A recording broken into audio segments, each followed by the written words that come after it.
कृष्ण भक्ताय तद्भक्ताय नमो नमः। ओम नमो भगवते वासुदेवाय। ओम नमो भगवते वासुदेवाय। ओम नमो भगवते वासुदेवाय। ओम नमो भगवते वासुदेवाय। ओम नमो भगवते वासुदेवाय। ओम नमो भगवते वासुदेवाय। नारायणं नमस्कृत्यं नारायणं नमस्कृत्य नरं चैव नरोत्तमं नरं चैव नरोत्तमं देवीं सरस्वतीं व्यासं देवं सरस्वती व्यासं ततो जयमुदीरये। तं जयो मन्दरे। नष्टप्रायेषु अभद्रेषु नष्टप्रायेषु भद्रेषु नित्यं भागवत सेवया नित्यं भागवत सेवा।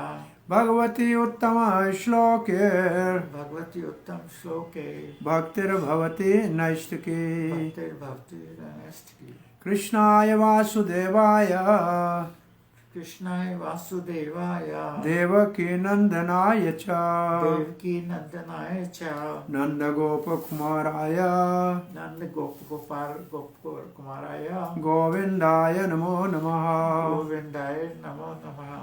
जय श्री कृष्ण चैतन्य जय श्री कृष्ण प्रभो नित्यानंद प्रभु नित्यानंद श्री अद्वैत गदाधर श्री अद्वैता गदाधारा शिवासादि गौर भक्त वृंदा शिवासति गौर भक्त वृंदा।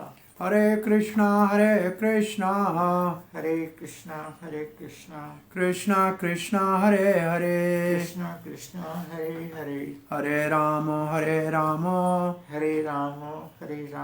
राम राम हरे हरे। राम राम हरे हरे।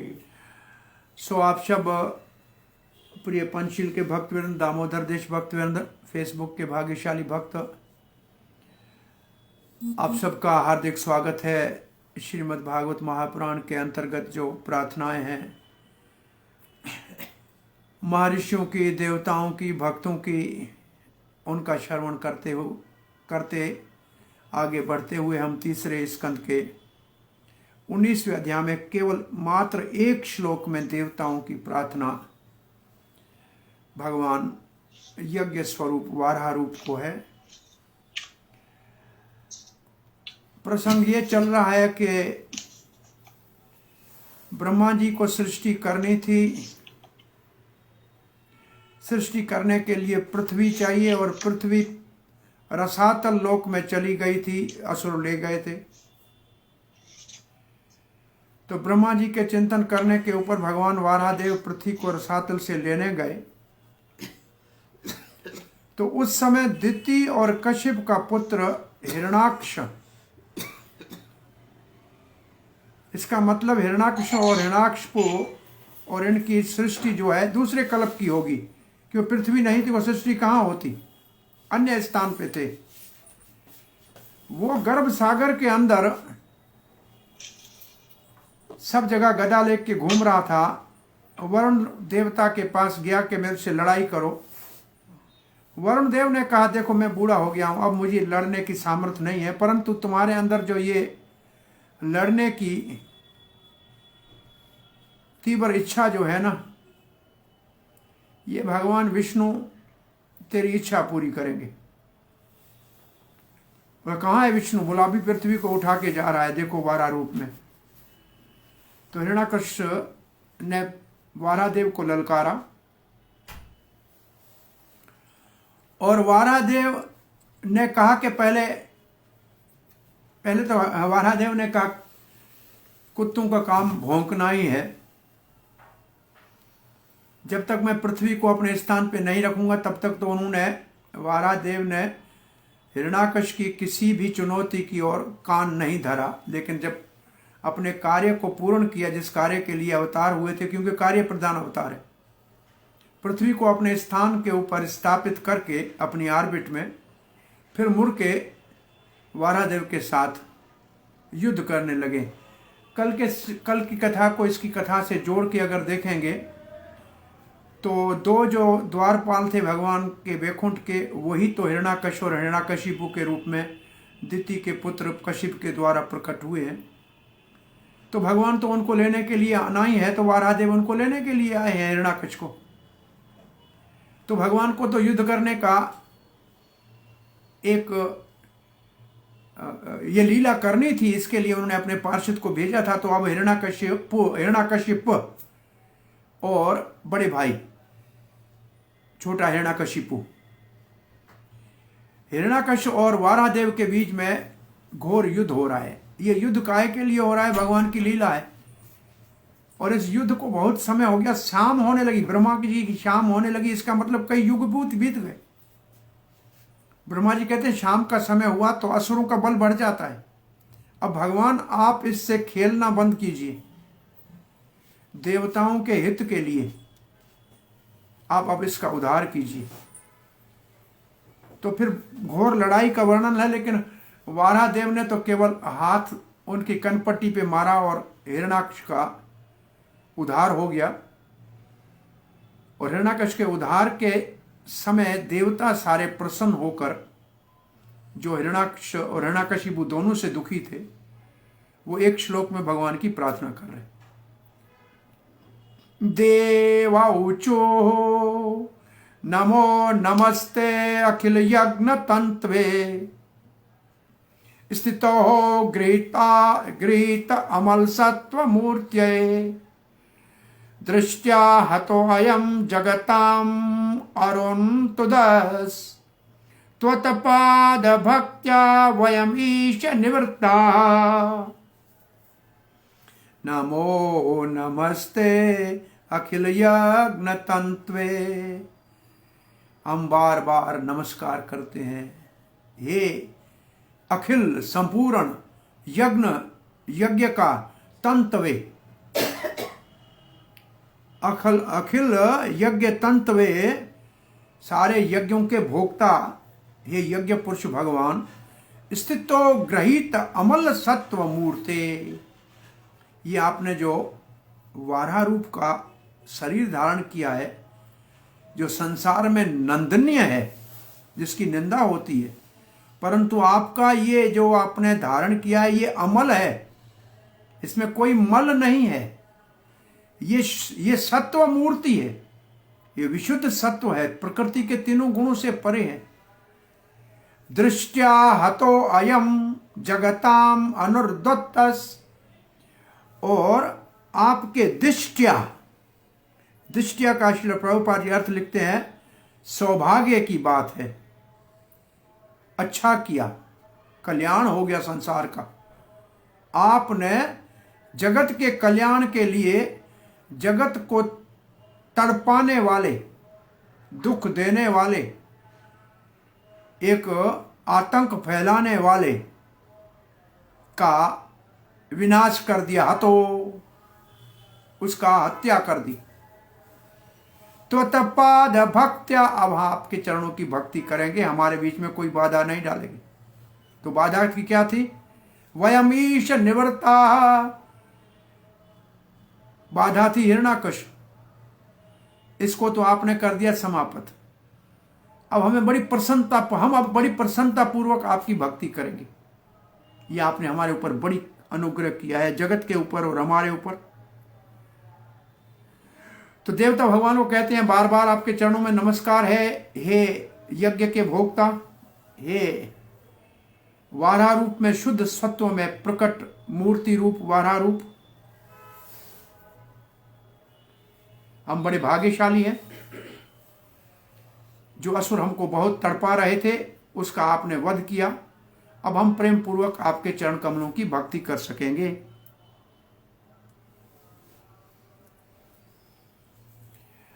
चक्रवर्ती पाद यज्ञ तंत्रों का अर्थ लिखते हैं यज्ञ को फैलाने वाले। तंत्वे का अर्थ है डिस्ट्रीब्यूटर और काज, यज्ञ के कारण है और यज्ञ को विस्तार करने वाले हैं। तो आपको हम प्रणाम करते हैं। प्रभुपाद जी ने लिखा है भौतिक जगत में 3 गुण है, सतोगुण, रजोगुण, तमोगुण, परंतु आध्यात्मिक जगत में शुद्ध सतोगुण है। उसमें किसी भी गुण का कोई मिश्रण नहीं है, वो परम शुद्ध स्थान है। जहां गुण होंगे प्रकृति के, जहां 3 गुण होंगे वहां 3 ताप होंगे। और जहां 3 गुण नहीं है वहां कोई ताप नहीं है, वो वैकुंठ है, वो कुंठ से मुक्त होगा। तो प्रभुपाद जी लिखते हैं भौतिक जगत में शुद्ध सतोगुण नहीं है। सतोगुण है कुछ लोगों में, लेकिन फिर भी तमो और रजोगुण का प्रभाव उसमें आ जाता है। भागवत में लिखा है शुद्ध सतोगुण को कहते हैं सत्वम विशुद्धम वासुदेव शब्दयते। ये पवित्र शुद्ध सतोगुण जो है ना, उसमें भगवान की अनुभूति होती है, क्योंकि भगवान का रूप ही उसी का बना हुआ है।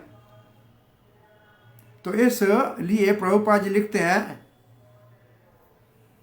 आपने 12 रूप तो भले लिया है, परंतु है आप विशुद्ध सत्व,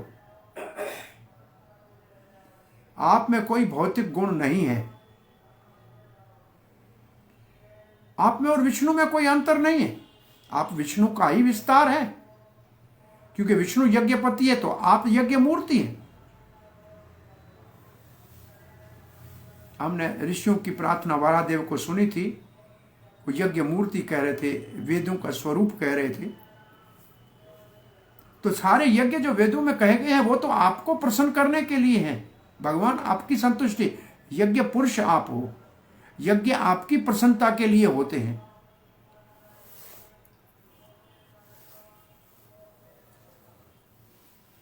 परंतु मूर्ख लोग वो आपको प्रसन्न न करके आपके ही सेवकों की, देवताओं की यज्ञ के द्वारा पूजा करके और संसार के कामनाओं की, संसार के भोग की कामना करते हैं।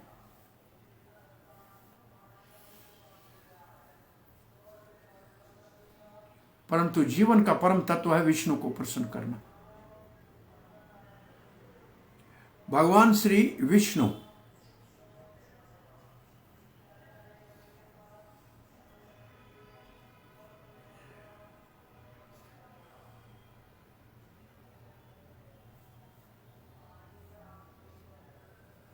एक शब्द लिखा है,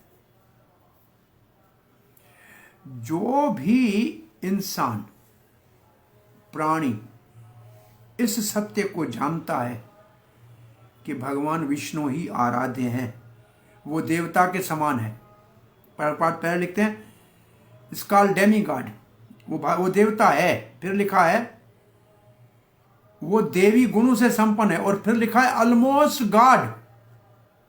इसका मतलब भागवत पुरुष है। जैसे नारद को भगवान कहते हैं, नारद भगवान, ब्रह्मा भगवान। तो भगवत तत्व को जानने वाला भागवत का स्तर ले लेता है, जो ये सत्य जानता है। तो इतना कितना सरल बात है कि हम अगर समझें कि हमारे जीवन का लक्ष्य विष्णु की प्रसन्नता है, नारायण गोविंद गोपाल की प्रसन्नता है, तो हमारा जीवन धन्य हो गया। हम देवता हो गए, देव गुणों से संपन्न हो गए और भागवत पुरुष हो गए। परंतु ये बात समझ में आना और समझने के बाद इसका अनुभव करने में जन्म लग जाता है।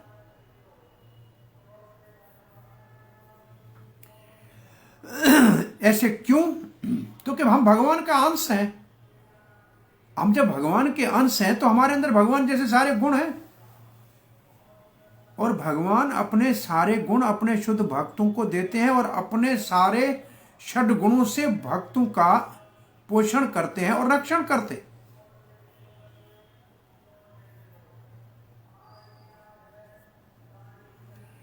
तो यहां देवता भगवान के भक्त हैं, उनको हिरण्याकश असुर दुख दे रहा था, तड़पा रहा था, और भगवान ने कृपा करके उनका हिरण्याकश का उद्धार किया और भक्तों को प्रेम भक्ति से अपनी सेवा करने का शुभ अवसर प्रदान किया। अब श्री प्रभुपाद कहते हैं शुद्ध भावना से जो यज्ञ किया जाए उसको कृष्ण भावना कहते हैं। इसका अर्थ है कृष्ण भावना में जो ये हरे कृष्ण हम जप करते हैं, ये मंत्र यज्ञ है। और जब सब मिलके, अभी जैसे हमारे बच्चे छोटे ने कीर्तन कर रहा था, ये संकीर्तन यज्ञ है। और कली काल में दूसरे यज्ञ करने के लिए जो सामग्री चाहिए वो उपलब्ध नहीं है। न उसको यज्ञ कराने वाला पुरोहित और न उसकी सामग्री उपलब्ध है कलयुग में। इसलिए कली काल में श्री भगवान श्री चैतन्य महाप्रभु ने हरियर नाम एव केवलम कलौ नास्तेव गतिरनथा, ये अद्भुत यज्ञ दिया है। और यहां तो शब्द भक्ति, देवता कहते हैं हम आपकी भक्ति करें और प्रेम पूर्वक अभी सुख से भक्ति कर सकते हैं, क्योंकि ये भक्ति में बाधा था। तो ये श्लोक हमको ऐसे लेना चाहिए कि हम भी इस संसार में रह रहे हैं और इस संसार में हमारे रहते हुए भी बहुत से लोग हमारी भक्ति में रुकावट डालते हैं। भगवान को प्रार्थना करना चाहिए कि इन रुकावटों से हमारी रक्षा करे और हम शुद्ध भक्ति भगवान की ही करें। ये देवताओं की एक प्रार्थना के बाद आज हम इसी तीसरे स्कंद के अगले 21वें अध्याय में चलते हैं। अब दूसरा प्रसंग, तीसरे स्कंद में 2 विभाग हैं वैसे। 19 अध्याय तक जो है भगवान वाराहदेव का वर्णन है और इसके उपरांत कपिल देव भगवान का वर्णन। 2 भगवान के अवतार हैं तीसरे स्कंद में। एक क्रिया प्रदान अवतार है, जैसे वाराहदेव पृथ्वी को लाके रखा, कोई उपदेश नहीं किया, और दूसरा ज्ञान प्रदान अवतार है, जो उपदेश देंगे और जो योग का अभ्यास सिखाएंगे, वो है कपिल देव। तो अभी कपिल देव के प्रकट्य की भूमिका, उनके पिता का वर्णन किया जा रहा है, उनकी माता का वर्णन होएगा। तो उनका कौन है पिता भगवान कपिल देव के? करदम मुनि। करदम मुनि किसके पुत्र हैं? ब्रह्मा जी के। और ब्रह्मा जी ने उनको आदेश दिया आप प्रजापति हो। इसका मतलब आप प्रजा को बढ़ाओ, विवाह करो और प्रजा से सृष्टि को बढ़ाओ। और करदम ने अपने पिता की आज्ञा, ब्रह्मा जी की आज्ञा, जो वेद का वाक्य है, ब्रह्मा का वचन वेद का वचन है, उसको पूर्ण करने के लिए 9 कन्याओं को उत्पन्न किया, जिनका विवाह 9 ऋषियों से हुआ। उनमें एक अनुसुईया है जिसका अत्रि के साथ विवाह हुआ, एक अरुंधति है जिसका वशिष्ठ के साथ विवाह हुआ, और सबके उत्तम ऋषियों के साथ विवाह ब्रह्मा जी ने कराया और उनकी हम संतान है सारी। उनका एक पुत्र भगवान साक्षात सिद्धानाम कपिलो अस्मि कपिल देव हुआ। तो ब्रह्मा जी ने जब उनको आदेश दिया तो वो सरस्वती नदी के तट के ऊपर भगवान की आराधना करने लगे, तपस्या करने लगे। करना क्या है? घर गृहस्थी में जाना है। क्यों जाना है? ब्रह्मा जी के आदेश को पालन करने के लिए जाना है। आशीर्वाद किससे लेनी है? भगवान से। तो वो जब तपस्या कर रहे थे तो उस समय आकाश में उन्होंने साक्षात भगवान का दर्शन किया, और भगवान 4 हाथों में शंख चक्र गदा और हाथ में लिखा है कमुद्रने लिए हुए, गुलाब के बजाय कमल के बजाय लिखा है, सफ़ेद कमलों की माला पहनी हुई सुंदर सुशोभित भगवान, उसका दर्शन किया। तब करदम मुनि प्रार्थना कर रहे। तो 13वें श्लोक से ये 21 श्लोक तक, ये 2 दिन में अपन अब करदम मुनि की प्रार्थना। करदम भगवान का पिता है, जैसे वसुदेव कृष्ण का पिता है, जैसे दशरथ राम जी का पिता है, ऐसे करदम भगवान कपिल देव का पिता है। और भगवान स्वयंभू मनु का जमाई है, जामाता है। स्वयं मनु की बेटी देवहूति, जिसका अर्थ है देव आहुत, जो भगवान को अपने पुत्र को बनाने में सामर्थ हो, उस देवहूति का स्वयंभू मनु ने विवाह किया करदम के साथ। और इस विवाह का अरेंजमेंट किया, व्यवस्था की विष्णु ने। कौन से लड़के के साथ विवाह होगी? तो देवहूति का करदम के विवाह की व्यवस्था विष्णु ने की, भगवान विष्णु ने। तो भगवान ही पुत्र के रूप में प्रकट हुए। तो बहुत अच्छी बातें सीखने की मिलती है। बड़े भगवत पुरुषों की कृपा से कोई गृहस्थ आश्रम में जाए तो संतान भी बड़ा उत्तम कोटि का भागवत भक्त वीर पुरुष ऐसा होता है। तो अब ऋषियों की प्रार्थना के श्लोक का, और करदम जी ने जब भगवान का दर्शन किया तो क्या कह रहे हैं वो वर्णन सुन। ऋषिर वाच, करदम मुनि को ऋषि कहा गया। ऋषि, ये ऋषि कह रहा है, और ऋषि कहते हैं दृष्टा को। दृष्टा का मतलब जिसने देखा है। मंत्र दृष्टा होते हैं ऋषि, भगवत दृष्टा होते हैं। मंत्रों का साक्षात मूर्तिमान दर्शन करते हैं। जिस मंत्र का जप करते हैं उस मंत्र का आराध्य देव उनके सामने प्रकट होता है। जैसे ओम नमो भगवते वासुदेवाय मंत्र किया तो ध्रुव महाराज के सामने भगवान नारायण प्रकट हुए। सो ऋषि क्या कह रहा है करदम जी, जुष्टम बताद्याखिल सत्वराशे संसिध्यम अक्षौस्तव दर्शनाम्ना यद दर्शनम जनम भीर ईड्या षड्भी आशस्ते योगिनो रूढ़ योगा। ईड्य शब्द का अर्थ है पूजनीय। हे पूजनीय भगवान, हे सर्व पूजनीय भगवान, हे पूजनीय भगवान। इसका मतलब जिस भगवान की मैं पूजा कर रहा था वो प्रकट हो गया। उससे मुझे मिला क्या, जुष्टम, मैं जिस की पूजा कर रहे थे वो मैंने पा लिया। हे पूजनीय भगवान, आपको पाकर, बत का मतलब है आश्चर्य, अद्भुत प्रसन्नता। बत का मतलब अति प्रसन्न हूं मैं। प्रसन्नचित्त होकर कहते हैं हे पूजनीय भगवान, मेरी पूजा का फल आपका दर्शन मुझे प्राप्त हुआ। कैसे हो भगवान, मानो कैसे भगवान का दर्शन हुआ। अखिल सत्व, परिपूर्ण सत्व, शुद्ध सत्व गुण के स्वरूप को। और राशे का मतलब है सारे सद्गुणों का सागर,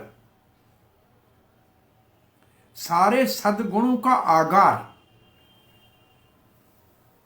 इसलिए प्रभुपाद ने गॉड इज ऑल गुड। तो सारे अच्छाइयों के स्वरूप भगवान। समसिद्धि, मेरे को तो पूर्ण सिद्धि प्राप्त हो गई। सम का मतलब पूर्ण, सम्यक मुझे सिद्धि प्राप्त हो गई। मैं पूर्ण रूप से प्रसन्न हूं। अक्षो तव दर्शम न, आज मैं इन आंखों से साक्षात आमने सामने आपका दर्शन कर रहा हूं। जिसके दर्शन के लिए, यद दर्शनम जन्म भीर, जिसके दर्शन के लिए योगी, कौन से, रूढ़ योगी, आरूढ़ योगी, योग में जो बहुत प्रवीण है, कई जन्म का प्रतीक्षा करते हैं कि आपका दर्शन हो। और मैंने ऊपर आपने कृपा की और मेरे आंखों का आज, आंखों का होना सफल हो गया आपका दर्शन करके। तो ये करदम जी की श्रीधर स्वामी लिखते हैं, भगवान को आकाश में देखकर करदम मुनि ने दंडवत प्रणाम किया, हाथ जोड़ा और ऐसे प्रार्थना करने लगे। चक्रवर्ती पाद लिखते, श्री प्रभुपाद लिखते हैं, आज मेरे आंखों के होने का लक्ष्य पूरा हो गया। आज मैंने आपका साक्षात दर्शन कर लिया, जो सारे सत्व का सार है। योगी इसका दर्शन करने के लिए पूजनीय भगवान जन्मों तक प्रतीक्षा करते हैं और साधन करते हैं। चक्रवर्ती पाद लिखते हैं, भगवान की अत्यंत कृपा और मेरा सौभाग्य कि इतना तत्काल भगवान का दर्शन हो गया। तो इसमें क्या है, भगवान की कृपा है और मेरा हो गया सौभाग्य। ऐसे नहीं कहते कि मैंने बहुत बड़ी तपस्या की इसलिए भगवान मिले। कहते हैं भगवान ने अति कृपा की, अहितु की, मेरा सौभाग्य बना दिया। ये बहुत अच्छी बात समझनी चाहिए। प्रभुपाद जी को जब भक्तों ने पूछा कि हमारा सौभाग्य है, हमको कृष्ण भक्ति, प्रभुपाद ने कहा हमने आपका सौभाग्य बनाया। तो भगवान ने करदम का सौभाग्य बनाया दर्शन देकर। और फिर लिखा है आज हमारे आंखें पूर्ण रूप से सफल हो गई, आंखों के होने का उद्देश्य पूरा हुआ। इसका अर्थ इससे पहले जो आंखों से देखा जा रहा था उसमें कोई सफलता नहीं थी, अभी तक विफल थी आंखें, आज सफल हो गई। और ये सफलता बड़ी सम्मानीय है। जुष्टम, जुष्टम का मतलब सम्मानीय, ये बड़ी आदर वाली सफलता है जिसमें भगवान का दर्शन हो। और फिर लिखते हैं मैंने कोई इतना उत्तम साधन तो किया नहीं, हे पूजनीय भगवान, हे आराध्य देव, मैं इतना साधन नहीं किया। बड़े बड़े योगी बड़ा बड़ा साधन करते हैं और उनको भी बहुत जन्म लग जाते हैं, आप कितने मेरे ऊपर दयालु हो। श्री प्रभुपाद जी लिखते हैं भगवान का एक गुण विशेष लिखा है, अखिल सत्व राशि। उसका प्रभुपाद जी अर्थ लिखते हैं भगवान जो है सब सुख का सागर, reserve of goodness and pleasure, all pleasure all goodness, पूर्ण सत्व और पूर्ण सुख का सागर है। फिर प्रभुपाद जी कहते हैं जब तक कोई सत्वगुण में स्थित नहीं है तब तक वो वास्तविक सुख की अनुभूति नहीं कर सकता। अब आप देख लिए यही प्रभुपाद जी की अनुभूति अमेरिका में उतरने के समय थी कि लोग कहते हैं कि ये बड़े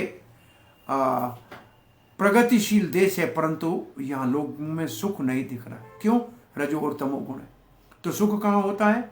गीता कहती है सतो संजायते ज्ञानम, सत्सुख में, सतोगुण में ज्ञान होता है और सुख होता है। तो प्रभुपाद लिखते हैं वास्तविक आनंद की अनुभूति सतोगुण के स्तर पे होती है। और प्रभुपाद जी लिखते हैं कर्म वचन, कर्म मन कर्म और वचन तीनों ये जब भगवान की सेवा में लगते हैं, इसी को तो भक्ति कहते हैं। मनसा कर्मणा वाचा अखिलेशु अवस्थाशु, सभी अवस्थाओं में यानी तीनों से जो भगवान की सेवा में लगता है वो तो जीवन मुक्त है, जीवन मुक्त से उच्चते। प्रभुपाद जी लिखते हैं और यही सफलता की सिद्धि है, उत्तम सिद्धि है। और करदम जी कह रहे हैं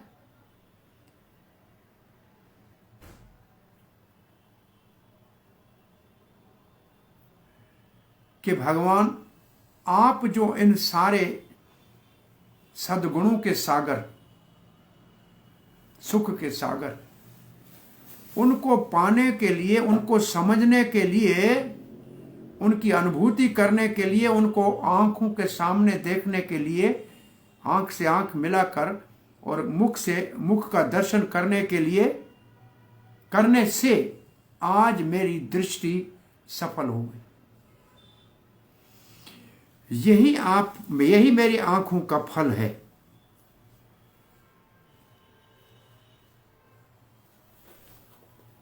श्रील प्रभुपाद कहते हैं ये जो वचन है करदम मुनि के, ये है शुद्ध पवित्र भक्ति की स्थिति। जब भगवान की शुद्ध पवित्र भक्ति होती है तब ये स्थिति होती है। इसका अर्थ है शुद्ध भक्ति में भगवान का दर्शन होता है, आमने सामने दर्शन होता है और बातचीत होती है। और प्रभुपाद जी लिखते हैं वैसे एक आंख की बात कर रहे हैं करदम जी, लेकिन आंख भगवान की सुंदरता का दर्शन करे, कान भगवान के मधुर वाणी का श्रवण करे, और ऐसे सारी इंद्रियां, जीवा से भगवान के प्रसाद का आदर किया जाए। इस प्रकार के सारे ही इंद्रियां अगर भगवान के संबंध में हमारे काम में लग जाएं तो इसी को तो भक्ति कहते हैं। एक इंद्री सफल हो गई तो करदम को तो भगवान का साक्षात दर्शन हुआ। और भगवान की कृपा से भगवान मंदिर में अर्चा विग्रह के रूप में सबको दर्शन देने के लिए सदा ही खड़े रहते हैं प्रत्यक्ष रूप में। भाग्यशाली उनका दर्शन करके धन्य हो जाते हैं। और ऐसे आप कभी कभी दर्शन करेंगे तो आपके हृदय का जो भाव होगा तो भगवान मुस्कुराता हुआ दिखाई देगा, और आपके मन में कोई प्रश्न होगा तो अंदर से ही उत्तर दे देगा। लेकिन इस भगवान के विग्रह से बात करना आना चाहिए, इसके लिए हृदय में शुद्धि होनी चाहिए, साधन होना चाहिए। प्रभुपाद जी इसी को भक्ति योग कहते हैं।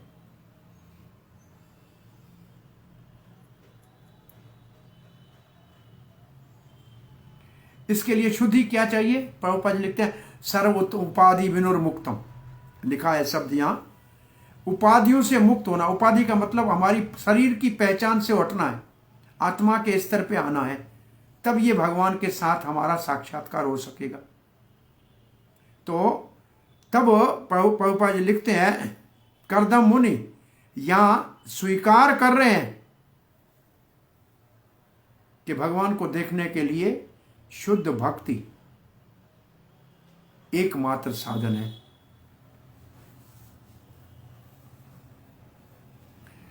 करदम मुनि इस बात को बढ़ा चढ़ा के नहीं कह रहे हैं,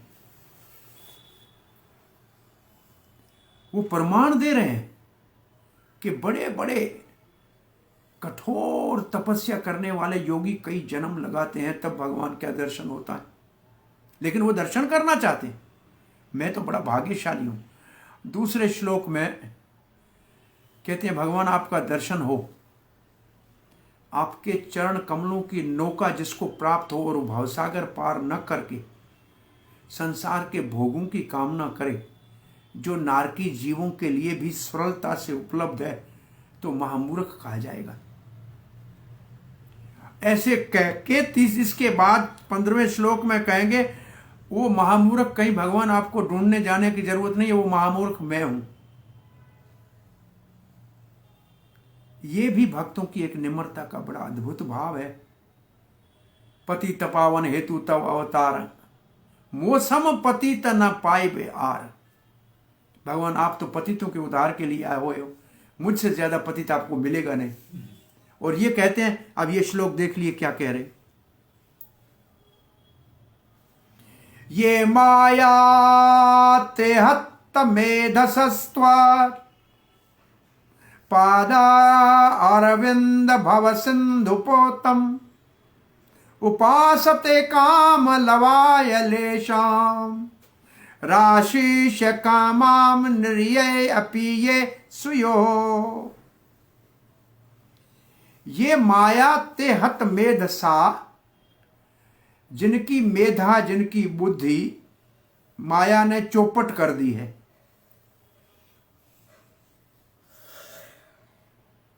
उनको प्राप्त क्या हुए? पदार विंद भव सिंधु पोतम, भव सिंधु को पार करने के लिए नौका मिल गई है, जहाज मिल गया है। भव सागर को पार करने के लिए जहाज कौन सा है? भगवान के चरण कमल। ये 10वें स्कंद में ब्रह्मा और शंकर जी कहते हैं तव पाद पोते न महत कृते न, तो वहां पाद पोते है और दूसरे में तो नौका लिखा है। उन दोनों का अर्थ एक ही लिखा है, साधन भक्ति। जीव गोस्वामी कहते हैं साधन भक्ति वो नौका है जिसके द्वारा भवसागर पार किया जा सकता है, परंतु वो प्राप्त करने के बाद भी उपासते काम लवाय तेषाम, लव मात्र थोड़े तुच्छ संसार के धन पुत्र परिवार स्वर्ग आदि की कामना करें, और किससे करें? आपसे करें। आप कैसे हैं? आप है राशीश,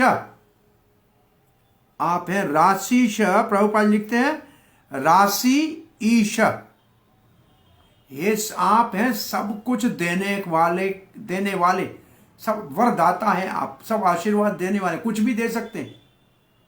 इसको हम कभी उदाहरण में देते हैं कि आपके पास प्राइम मिनिस्टर आए, प्रधानमंत्री आपके पास आए आपके स्थान पे, और आप उसको कहे कि भाई आपकी क्या सेवा करनी है, और कोई कहे कि हमारे को 1 डजन केला दिलवा दो, तो ये कोई प्रधानमंत्री से मांगने की चीज है? इतना भगवान प्रसन्न होकर मांगा है कि मुझसे कुछ मांग लो, उस वक्त क्या मांगना चाहिए? मांगना आना चाहिए। भगवान से तो मांगते मांगते मर गए और मिलियंस मर गए। भगवान को मांगने वाला कोई दुर्लभ मिलेगा? भगवान से मांगने से भगवान को मांगने वाला महान। भगवान से मांगा दुर्योधन ने, मिली सेना। भगवान को मांगा अर्जुन ने, बन गए पार्था सारथी। जिसने भगवान से मांगा वो तो समय के साथ समाप्त हो गया। जिसने भगवान को मांगा वो आज भी अमर है गीता के पन्नों में। तो यहां आप सब कुछ देने वाले हैं, राशि ईश हैं। राशि ईश का मतलब सबकी इच्छा पूर्ण करने वाले। निर्य कहते हैं नरक को। अपि ये सु, ये तो नारकी, नरक में भी ये सब सुख मिलते हैं। प्रभुपाद ने तो तात्पर्य में लिखा है नारकी जोनी, जैसे सूकर कुकर, कुत्ते को सुअर को ये सब मिलता है। ऐसी चीजें क्यों मांगनी? तो अब इस श्लोक का अर्थ क्या हुआ? आपके चरण कमल तो ऐसा जहाज है जो भव सागर को पार करने के लिए सुलभ है, परंतु जिनकी बुद्धि को माया ने हरण कर लिया है, चौपट कर लिया है, वो आपके चरण कमलों की पूजा करते हैं, आते मंदिर में हैं, करते हैं आपकी पूजा है, परंतु मांगते आपसे तुच्छ इंद्रियों के सुख है। और ऐसे सुख मांगते हैं जो नारकी जीवों के लिए भी सुलभ है, और उनको है, उनके पास पड़े हैं, वही तो मांगते हैं। अब कहते हैं भगवान आप फिर भी इतने दयालु हैं, वो जो मांगते हैं उनको दे देते हैं, फिर भी आप उनको देते हो। यहां चैतन्य महाप्रभु के भाव आ रहा है हृदय में। चैतन्य महाप्रभु कहते हैं अमृत छाड़ी विश्व मांगे ए बड़ो मूर्ख। मैं अमृत देने आया हूं और ये मूर्ख विश्व मांग रहा है। यही भाव है यहां करदम मुनि का।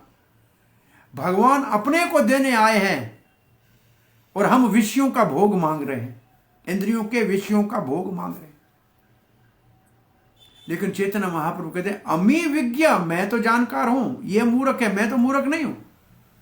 इसको माया ने भ्रमित किया है, इसकी बुद्धि को माया ने चौपट किया है, इसकी बुद्धि मारी गई है, मेरी तो नहीं। मैं क्यों विष दूंगा? मैं तो अमृत ही पिलाऊंगा।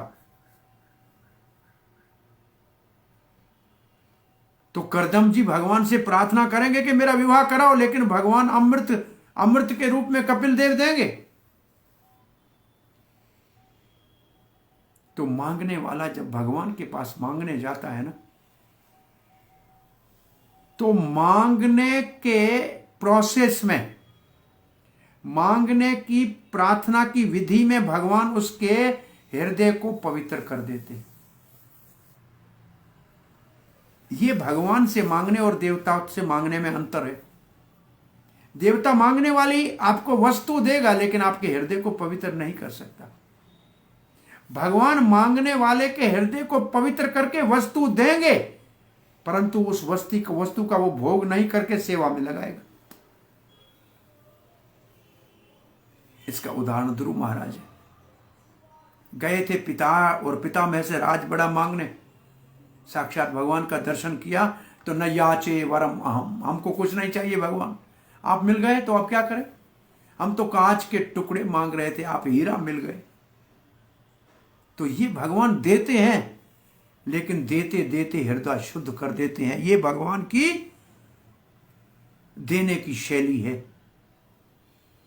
अब चक्रवर्ती पाद लिखते हैं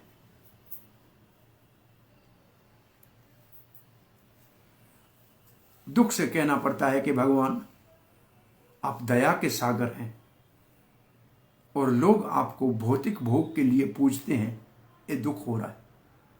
ये उनकी मूर्खता है, उनकी मति मारी गई है माया के द्वारा। वो तुच्छ लव मात्र सुख चाहते हैं, लव मात्र सुख चाहते हैं। लव मात्र साधु संग मिल जाए तो कितना बड़ा भाग है। आप हैं, आप दे देते हैं, आप उदारता से, आप राशि ईश हैं। राशि ईश है का मतलब उदार साथ से उनको सुख देते हैं, परंतु आपकी इच्छा नहीं होती है देने की। जैसे महाप्रभु कह रहे हैं, मांग रहा है, मैं क्या करूं, मेरी इच्छा नहीं है देने की, मैं जानता हूं इसके लिए भला नहीं है इसमें,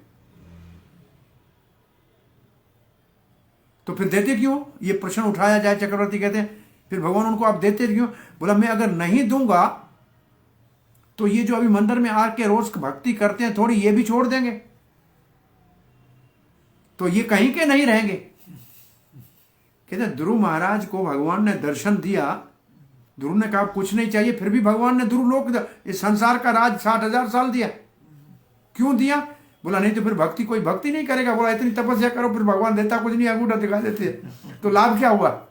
तो मैं उनको आप इसलिए नहीं चाहते हुए भी देते हो ताकि वो भक्ति के रास्ते में चलते रहे। बोला उससे क्या होगा? बोला उनको उससे उनका हृदय शुद्ध हो जाएगा। तो लिखा है क्यों देते हो? आप जानते हो कि जो भक्ति से सुख मिलता है उसको ये छोड़े नहीं। आप ये आशा रखते हो कि ये इनकी भक्ति परिपक्व हो जाएगी आगे चल के, और फिर ये संसारी इच्छा नहीं करेंगे। तो आप कौन सी इच्छाएं पूरी करते हैं? चक्रवर्ती पाद कहते हैं आप उनकी पुत्र की इच्छा पूरी करते हैं, पत्नी की पूरी करते हैं, परिवार की, धन की पूरी करते हैं। ये इच्छाएं क्या करेंगी? इन इच्छाओं से बंध के वो संसार में दुख भोगेंगे, नरक में जाएंगे या स्वर्ग में जाएंगे, और क्या करेंगे? परंतु ये कर्मियों के लिए है, आपकी भक्ति करने वालों के लिए नहीं है। कर्म का फल नरक और स्वर्ग होता है, परंतु ये श्लोक जो है कर्मियों के लिए नहीं है, क्योंकि वो आपकी भक्ति करते हैं, आपके चरणों का शरण लेते हैं, इसलिए वो बंधन में नहीं पड़ेंगे।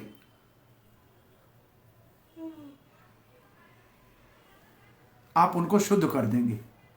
श्रील प्रभुपाद जी लिखते हैं 7वें अध्याय भगवत गीता में 2 प्रकार के भौतिक, 2 प्रकार के लोगों का वर्णन, 2 प्रकार के भक्तों का वर्णन है। 2 प्रकार के भक्तों का वर्णन है 7वें अध्याय में। एक भौतिक सुख चाहते हैं, एक शुद्ध भक्ति चाहते हैं। किसी को याद आता है कहां है? चतुर्विधा भजन्ते माम जना सुकृतिनो अर्जुना आर्तो जिज्ञासुर अर्थार्थी ज्ञानी च भक्त सभा। ये है कामी भक्त, सकामी है, ये सब सकामी है। ये 3 तो हैं कर्म मिश्रित भक्त और एक है ज्ञान मिश्रित भक्त। आर्तो दुखी, अर्थार्थी धन चाहने वाला, जिज्ञासु और ज्ञानी, इन सब आपके चरण में आते हैं इसलिए भक्त हैं। भक्ति शुरू करते हैं, कम से कम शुद्ध भक्ति में नहीं आते हैं, साधन भक्ति में अभी तक नहीं आते हैं, लेकिन उसके योग्य बनते हैं। ये सुकृतिन है, इनका कार्य जो है पुण्य है, ये पुण्य कार्य करता है। और दूसरे शुद्ध भक्त कौन है? 7वें अध्याय में शुद्ध भक्त कौन सा है?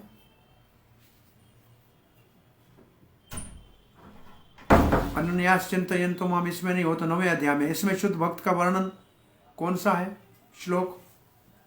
जिनको कुछ नहीं चाहिए, केवल आपकी शुद्ध भक्ति चाहिए। 7वें अध्याय में शुद्ध भक्त का श्लोक ढूंढिए।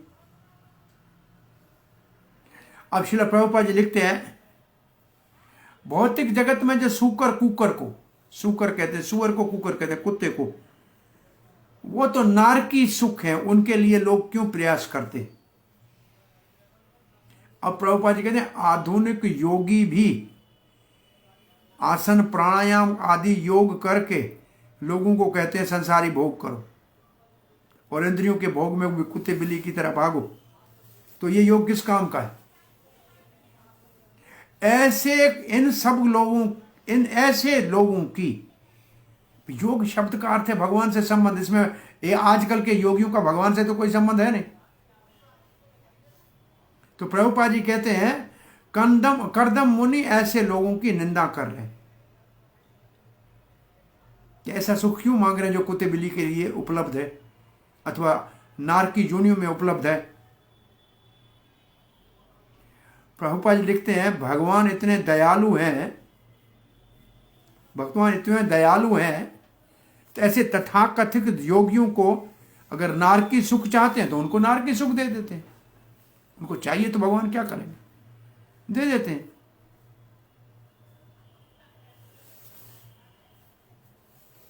भगवान उनको, प्रभुपाद जी लिखते हैं भगवान उनको दे देते हैं भौतिक सुविधाएं ताकि अपनी इच्छाएं पूरी करें,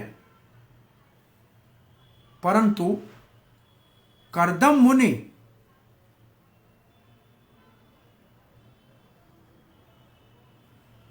ने जैसी स्थिति भगवान की साक्षात दर्शन की प्राप्त की ऐसी नहीं कर सकते।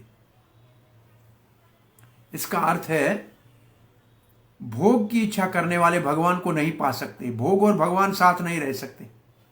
भोग चाहिए या भगवान चाहिए। तो करदम को तो भगवान ही मिला भोग के अंदर भी, क्योंकि उसकी भक्ति शुद्ध थी, पवित्र थी। प्रभुपाद कहते हैं नारकी और आसुरिक प्राणी वास्तव में क्या सिद्धि है, क्या सफलता है, वो नहीं जानते हैं। इसलिए उनके जीवन का लक्ष्य तुच्छ संसारी इंद्रियों का भोग है। इसलिए उनको यहां सलाह दी जा रही है, परामर्श दिया जा रहा है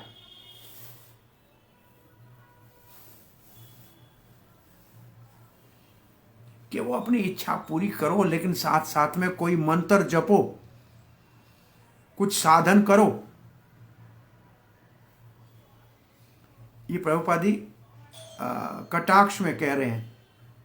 ऐसे आजकल के साधु महात्मा गुरुजन योगी हैं, वो क्या कहते हैं, सामान्य लोगों कहते हैं आप इंद्रियों का भोग करते रहो, कोई बात नहीं, एक मंत्र देता हूं, ये मंत्र जप रहे हो, ऐसे थोड़ी पूजा कर लो, बाकी सब भोग कर लो। बोला ये कौन है ऐसे? बोल रहे चीपली एस्पायर फॉर परफेक्शन। इतना आसानी से भगवान नहीं मिलेगा। ये सस्ता सौदा कर रहे हैं कि मंत्र जपने से भगवान ऐसे मिल जाएगा। किसको कहा है हतमेद सा? इनको कहा है इनकी मति मारी गई है, इनकी बुद्धि भ्रष्ट हो गई है।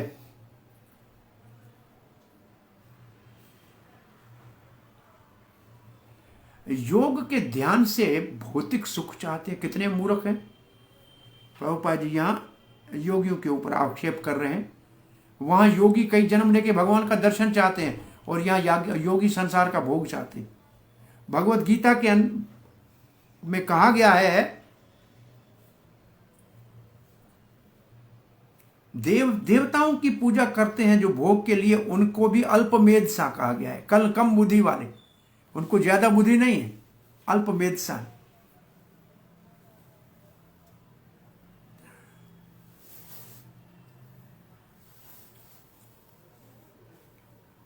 तो यहां करदम मुनि ऐसे कम बुद्धि वालों का वर्णन कर रहे हैं। जो वास्तव योगा का अभ्यास करेगा वो निश्चित रूप से कोई भौतिक चीज नहीं चाहेगा, वो तो भवसागर से पार होना चाहेगा, और वो तो भगवान की भक्ति इसीलिए करेगा। परंतु आज लोग इस बात को नहीं चाहते हैं, ये भगवान से आशीर्वाद भी नहीं चाहते, वो तो नारकी सुख ही चाहते हैं और इंद्रियों का भोग चाहते हैं।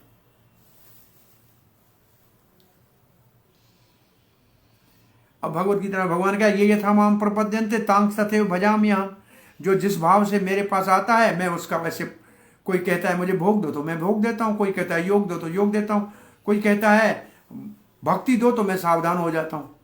उसको देने में मैं इतना ज्यादा उत्साहित नहीं होता, क्योंकि मुझे मालूम है एक बार भक्ति दूंगा तो मैं इनके बस में हो जाऊंगा।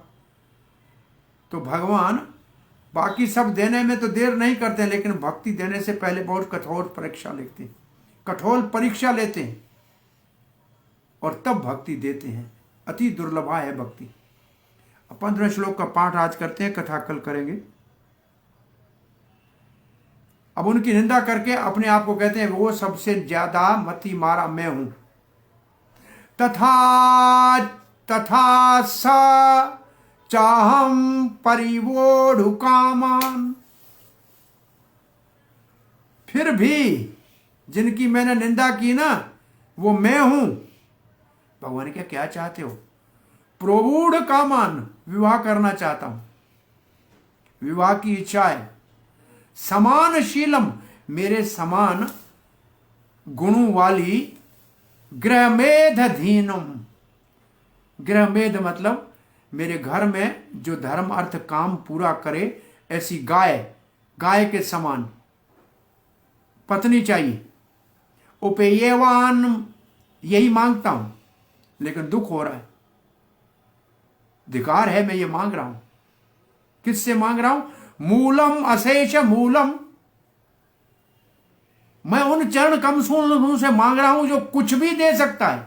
अपना धाम दे सकता है, अपना नाम दे सकता है, अपने आप को दे सकता है। उससे मैं ये एक चीज मांग रहा हूं।